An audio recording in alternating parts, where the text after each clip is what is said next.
Өдөөд овогт дамжуулж ирлээ. Монголын ууган археологч, түүхч, зохиолч, орчуулагч хүн. 1911 онд Цэцэн аймгийн Жоног байсан хөшөө одоогийн Хинтээ аймгийн Мэндэр суманд төржээ. Тэрээр 1926-аас 1928 он хүртэл хошууны бага сургуульд суралцж байна. 1928 онд багшийн сургуульд суралцж багшийн мэргэжилтэй болж 1929-оос 1937 онд Хинтээ болон Арангаа аймагт баг сургуулийн захирал багш болон холбоочноор ажиллаж байжээ.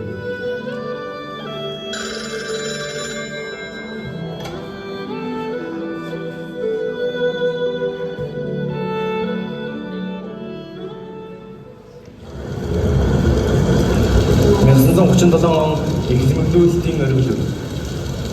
Зөвлөлт холбоот улсын дотоод яамны эдийн Михаил Перновский. Заавар буюу өөрөлдөө их хөлсөлөн хэсэг. Японы технологийн байгууллагын гишүүн 114 хүний нэгэн чигсэл байна. Эхлэмжлүүлэлтийг чойгоос хүлээн зөвшөөрсөн. Түүний галт бүгдээр таг төлөвлөсөн байна. 9 сарын 10-ны шөнөөс өргөн баримтлагаар эхлэв.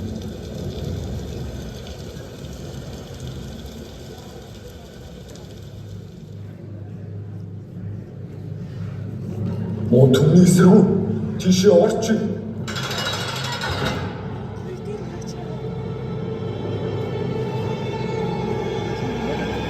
Төрөлсөн хулгайч уу?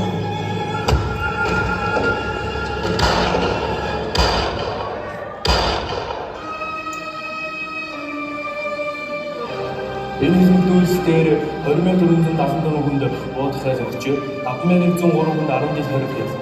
240 хүнд 10-аас доош хориг хайлт авах болж байна. Тэдний нэг нь хэлээ. Энэхүү хэлбэлтүүлэлт нь нийгмийн сэхэддүүдийн эсрэг шийдсэн байсан бөгөөд хэлбэлтүүлэлтийн олон хэрэгүүд цөм зохиомжтой хэрэг байсан нь сүүл шалгалтын явцад тодорсон байна. Дамжны бүлээн 1941 онд суллагдан 1956 онд цагаатлагджээ. 1945-аас 1949 онд Монгол Улсын их сургуулийн бичнэгээр суралцсан төгсөж хөгжим мэргэжил эзэмшжээ. 1941 онд шинжлэх ухааны академид судлаачаар орж түүхийн хүрээлэн дэглэм шинжилгээний ажилтан асгийн эрхлэгчээр 40 гаруй жил тасралтгүй ажиллаж байна.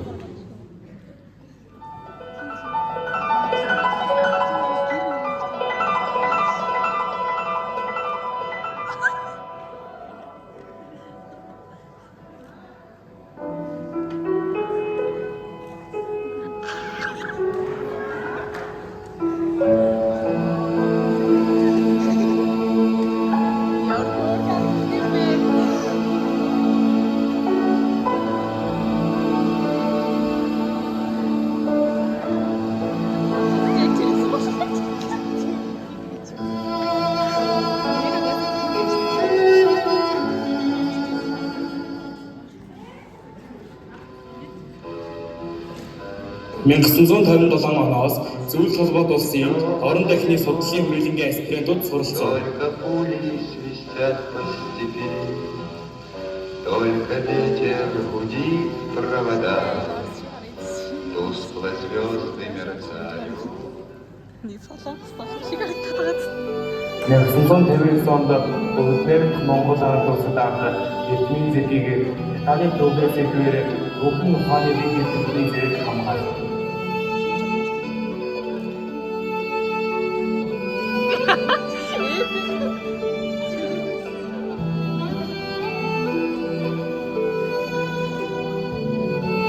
Үе тэр хаа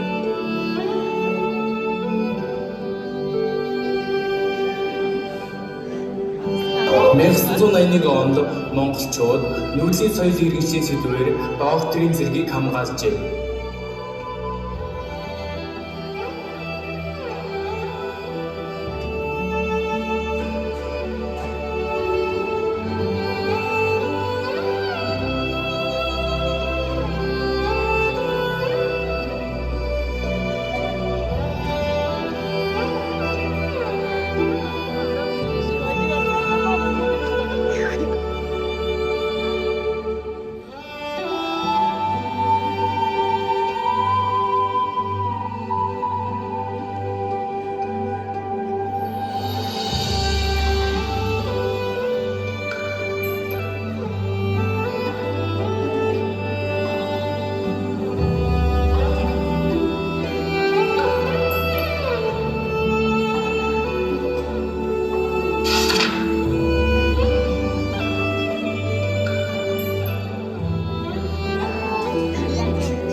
хамаах судлаас сурвалж судлал гэх зэргийн үндсийг тавих ёстой нэг. Үе боёг амраага танилцлаа.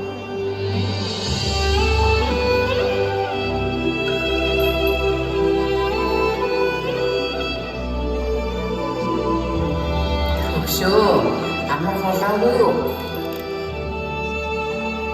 Одоо амарлаа.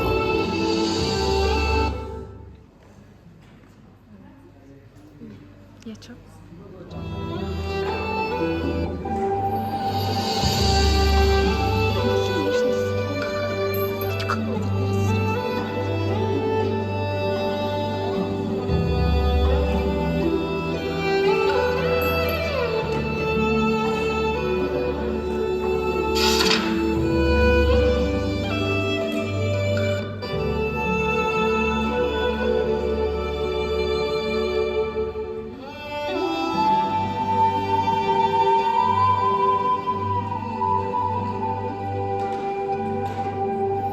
Монголчууд нүүдлийн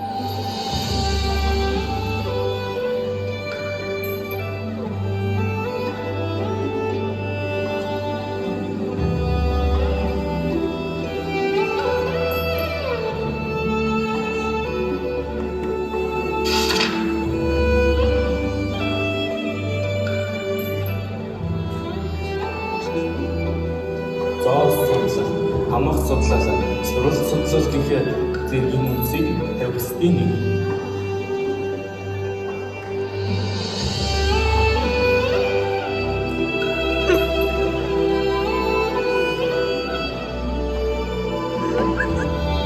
Хөшөө амар болоогүй юу?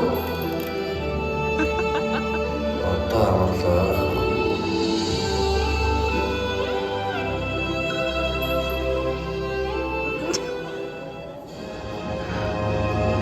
Дамжны бүлээ тэнийг Монгол улс анх Монгол биш гадаад орнуудад өөрч өгсөн 20-р зуунд эрчимдээ хөгжүүлж төвшүүлсэн Монгол улсын эсхийн Монгол цэцгийн төв болоход гол үүрэг гүйцэтгэсэн бөгөөд Монгол улс дамжны бүлээг Алтан ганц одонгоор 2 удаа, Хөдөлмөрийн гарууны улаан хүрийн одонгоор чагнасан ба 1991 онд түүний судалгааны бүтээлүүдэд Монгол улсын төрийн шагналыг нэхэн болгож